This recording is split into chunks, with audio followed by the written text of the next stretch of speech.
Welcome to the Unseen Emotional Podcast, and today we are going to talk about overcoming challenges. I'm your host, Jasmine Sageda, a rising junior, cheerleader, and volleyball player. I'm also in theater club. I usually play outside or DS. Today we are here with Aisosa Aigbuza. Just to get to know you, what's your grade, sport, and why did you pick that sport, and what position do you play? Hi everyone, my name is Aisosa Aigbuza. I'm a rising junior. I play volleyball and I also do cheer.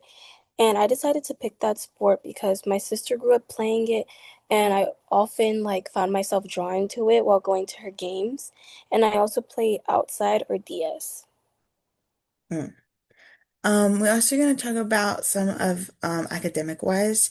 So, coming into junior year, is there any hard classes or non-athletic commitments that you do or planning to Uh, do? well, I'm going to try and volunteer more and I'm just a little bit nervous for the AP classes that I signed up for. Me too. Mhm. Um, so you're gonna take AP pre-calc, right? Yes. Yeah. Okay. So we're gonna start with the questions.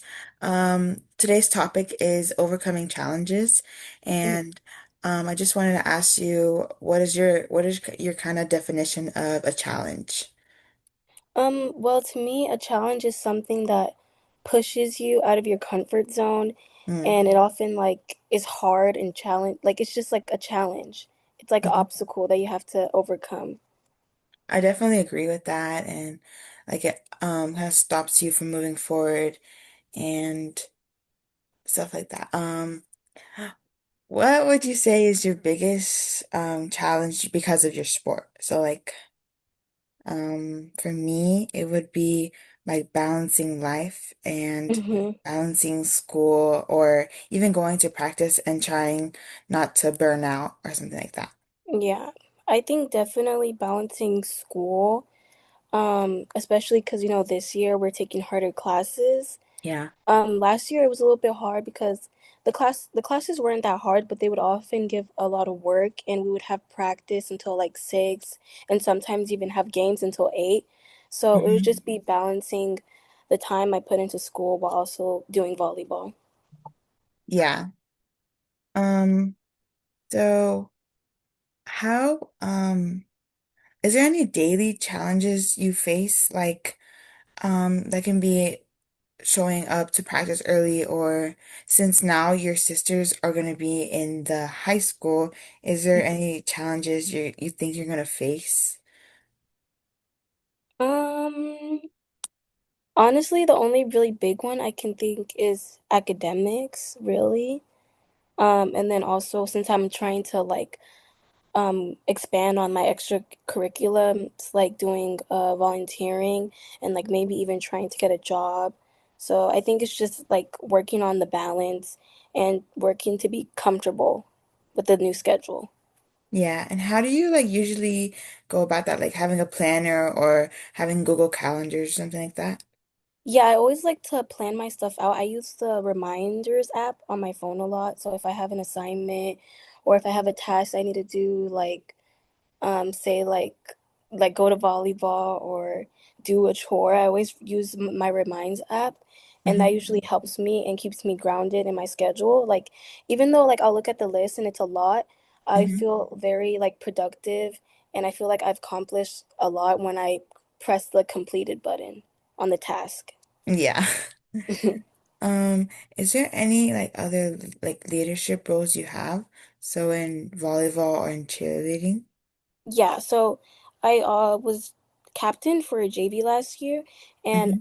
recently I also became captain for a cheer, a co-captain, and Hmm. then I also do ASB and ju what's now junior committee. Mhm. So, how are you planning to balance all four of those things?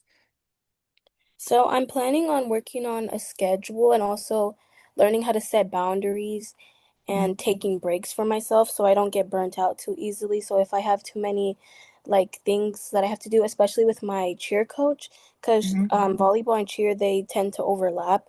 She's Yeah. let me know that I could like reach out to her and like she's always there for me, or if I ever want to take like a break, like she said it's fine. So Mm. just learning how to set boundaries and taking breaks. So, what would you say is your form of communication, like talking, texting, especially when I know for our volleyball coach, sometimes he's not the best of communicating, or how do you deal with people that sometimes are not great at communicating? Well, I like texting a lot and emailing. I feel like I'm pretty good at responding and like understanding like the other person's perspective or point of view and what they're trying to communicate. But Hmm. if I can't do that, then I'll like often like I'll tend to do like a call, or if I feel like talking in person is always really good. It's always better to see someone face to face and talk. Yeah.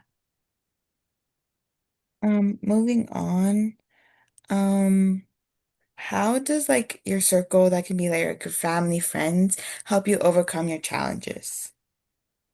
So my circle, I would say it's like my friends and my family, and they help me overcome these challenges because they're like a safe space, you know. I Yeah. can go for them for comfort and advice, and they just really keep me grounded, and they always let me know that everything's gonna be okay. Like even though what I'm going through right now may be challenging, it's just a part of the journey, and you need to learn to overcome those challenges. And it's okay if you fail because you can Yeah. always try again. So they just bring a lot of comfort and advice. Mm, that's very good. Mhm. Um, Obviously, there's so much going around with sports and academic. We all feel a lot of pressure.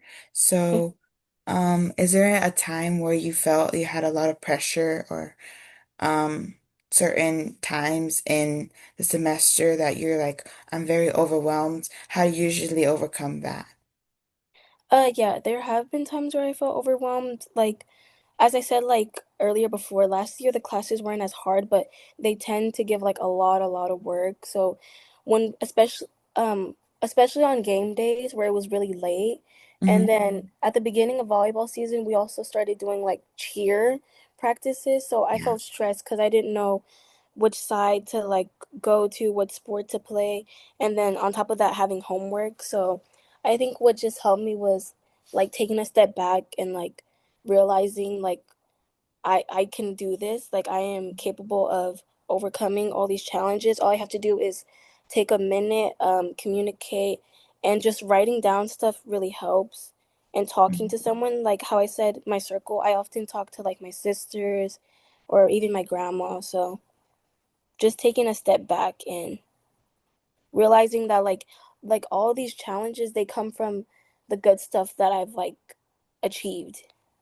Mm, that's very nice. I have a Mm. question. Do you journal? Yes, I do like to journal. I don't journal as much as I used to, but I do journal like maybe like every Sunday. I Mm, like to journal just to like let down like my thoughts, and it's also good just to like go back and read like an old journal entry yeah. and reflect. So Mm. Um, I also have another question for your mental health. Do you go to any like therapy or sometimes some talk to yourself or anything that like kind of involves your emotions, how you like release your emotions? No, I don't go to a therapist, but I like to say that like my siblings are like my therapists because we all listen to each other's problems, we all listen to each other's rants, and we're just Mhm. always there for each other and like there to uplift each other and give good feedback. So I would say they're like my therapists in a way.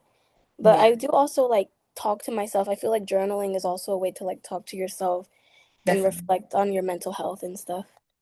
Mm. Is there any other habits that you do, like cleaning a room or taking a walk outside to like clear your mind or something like that? Yes, I always say that like a clear mind, I mean, your a clean room is like a representative of like a clear mind. So like I always make sure that my bed is like made and clean my room because I Hmm. feel like when your room is clean, it just looks so much better and it makes you feel better inside. Like you may have like a lot of assignments and stuff that you do, but like if your room is also messy, it just causes more stress. So I do that. I like to clean, and then also I like to go to the gym sometimes with like my brother and just like putting on music and doing a hard workout that makes you sweat, you know. It makes me Hmm. feel like good and strong and like clears your head. Definitely. Moving back to sports, um, in practice, is there any time where you kind of want to quit or opposite where you feel really good and like how do you deal with the negative and the positives? Okay, yeah. So I actually did like yesterday. I personally think that it wasn't like one of my best practices, Hmm. and it definitely like gave me doubts, and I Hmm. felt like very insecure and sad. But I just remembered that like you have to leave all your emotions on the court. Like you can't like you can be mad at volleyball, but you can't just come out of practice being all mad because you're there to practice, you're there to get better. And Hmm. you just also have to remember that you're playing a sport. When you're playing a sport, it's there to make you happy. It's there for entertainment. It's there to make you feel enjoyment. So Yeah. like if you're not happy in the sport, you just have to I think take a step back and just reflect and be like, oh, I've been doing this for a long time. Like, look at how much enjoyment I did. And that's something that my sister always reminded me of, like throughout middle school when Hmm. playing volleyball. When I would come back from practice, I'd be sad. She'd be like, you just have to remember that it's supposed to be for fun. So Yeah. when you're like having all that insecurity, all that doubt, you just have to remember to like take a deep breath and just push through and have fun. Because once you start having fun, like you're having like a good rally, that's when you start playing good. Yeah, definitely right. And then like, consistency is important too, especially like when I have a bad day. Like you can see it like when I Mm-hmm. play. I like play terribly because I'm thinking about like, oh, I am gonna play terribly. Like I Mm-hmm. feel it. So I just play terribly and it's important to like reassure yourself and like kind of throw the negative thoughts to the side because they're just gonna make you worse. Yeah, it's all about the mindset. Yeah, honestly. Um, so what was your like biggest takeaway of learning from your challenges or like yeah. I think my biggest takeaway is like learning that these challenges only make you stronger. It makes Mm. you stronger and better for the next challenge that you have because you have experience. So you have one challenge and then you go to another one, you're like, "Oh, I know I can do this because I've seen like similar challenges before. Like I've already went through this, so I can always can go through it again and I can overcome it." And it makes you stronger. Yeah, definitely. Um, have you ever felt alone or lonely due to the challenge, or like isolation, or you felt like you couldn't talk to someone about your challenge? Yeah, so when I first started playing volleyball in middle school in 6th grade, Mm-hmm. I often felt like really isolated and really alone because there was people on the team that I like talked to, obviously, like I was like friends with some of them, but I still felt like isolated and alone because I also felt like everyone was better than me because I was often in my head and I feel like I didn't really focus on trying to get better. I just was like sad and was insecure, but after that, I like talked to my sister and she like really helped me. Like she was like, you can get better. Like what you're feeling now. Like I feel like everyone should know that if you're ever feeling lonely or sad, there's always another person who's always also feeling that same way. Like Yeah. you're not alone in your feelings. So I think that really just changed my perspective on it, Mm. and also just remembering that like I started playing volleyball because I found it fun. So I just have to find that mindset and that enjoyment again. Yeah, definitely. Going back to how like you're co-captain now for your for cheerleading, and then JV captain last year for volleyball. Mhm. How did you communicate with like all your teammates to have like a clear vision, or now communicating with all the other captains to make sure you guys are on the same page?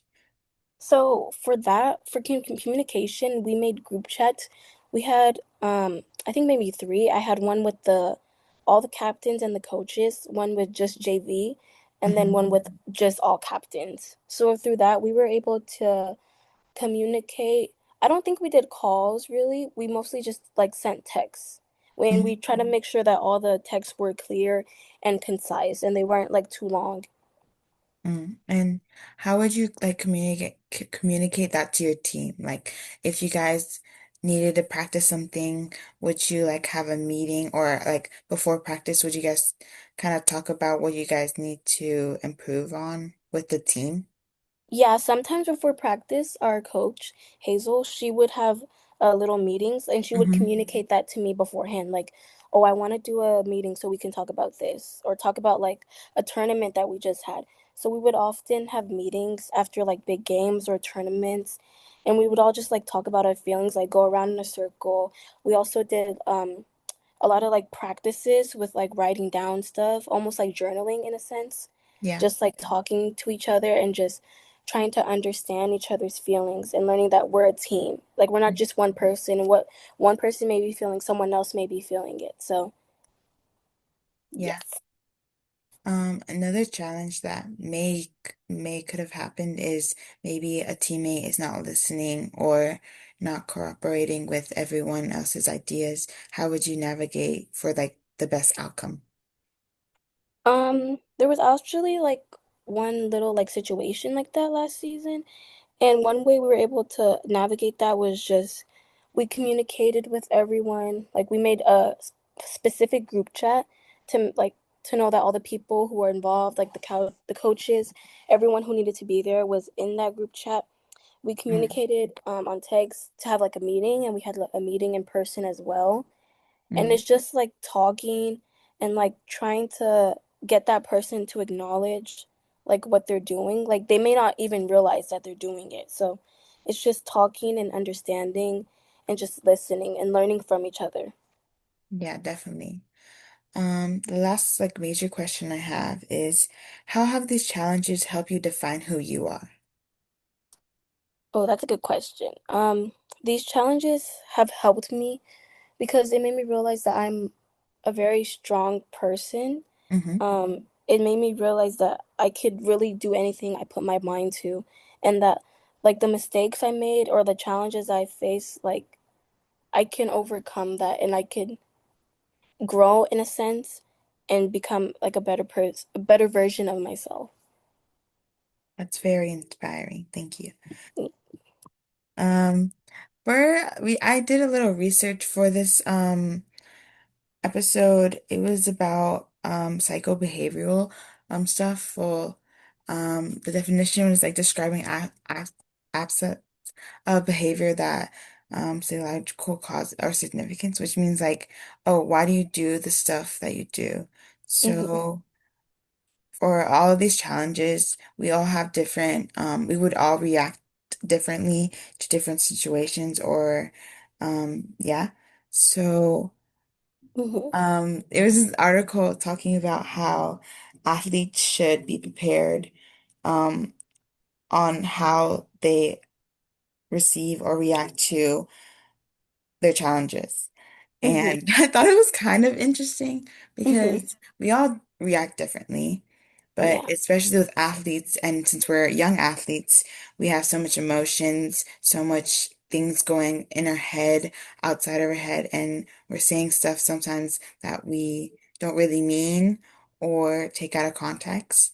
Hmm. So I kind of wanted to ask you how or how have you ever wondered why you act the way you do in scenarios?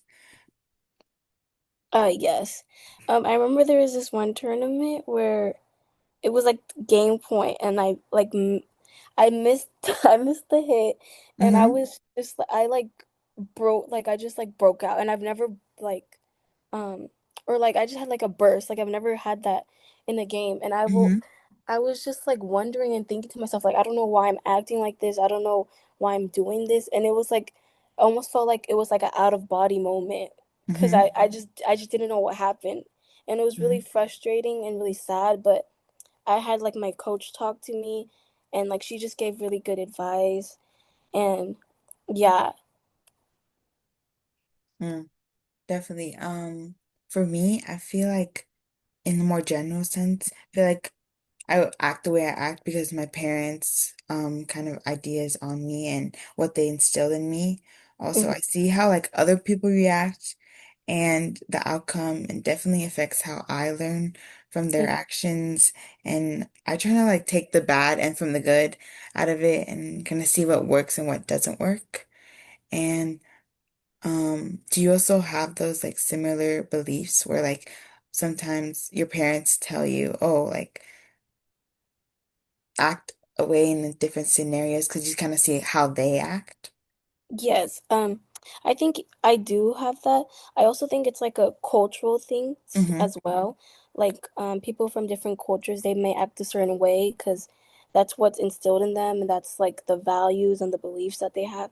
And I definitely do think that my parents have also instilled that in me. Like, I have to like talk a certain way or like maybe walk a certain way or like not say this thing or say this thing. So. I think that has like affected me and shaped me and formed me into the person that I am today, which is also why I may act that way because I've seen them act a certain way and Mm-hmm. that's what I've grown up with. That's what I'm used to seeing. So, Yeah. Um, for me, sometimes I feel like my parents have a lot of pressure on me or expect like have very high expectations that I have to meet. Do you also feel the same way with sports or academics or even other things that you may like or yeah. yeah, I do see that they do have a lot of pressure on certain things. I wouldn't say so much on athletics, but in a sense, like to a certain extent, but I would say majorly in academics, especially since my parents are immigrants, so Mm-hmm. they just want me to take advantage of all the resources and all the opportunities that I have. And I also feel that not only do they put pressure on me, but that pressure also comes from within. Like I also have that pressure that I put on myself that I have to make them proud and I have to achieve certain things or reach a certain level so I could like pay them back in a sense or just make them proud because they haven't had the same resources or opportunities that they have had, but I have it and I could take advantage for them. Yeah, definitely. Lastly for today, I want to give you some time or um any feedback you want to give to our listeners about overcoming their challenges as an athlete or just a young person that's dealing with a lot of emotions. Yes, I would just say you have to be able to take a step back and really reflect and think about the person that you want to be. And with your emotions, you always just have to take a deep breath and remind yourself that you're playing this sport because you want to have fun and you want to entertain other people. And yes, you may want to be competitive, but it's also about just having fun. Like it's an activity and you just have to take a step back, set boundaries, and Hmm. give yourself some grace because you're like 15, 16 years old. So, Yeah.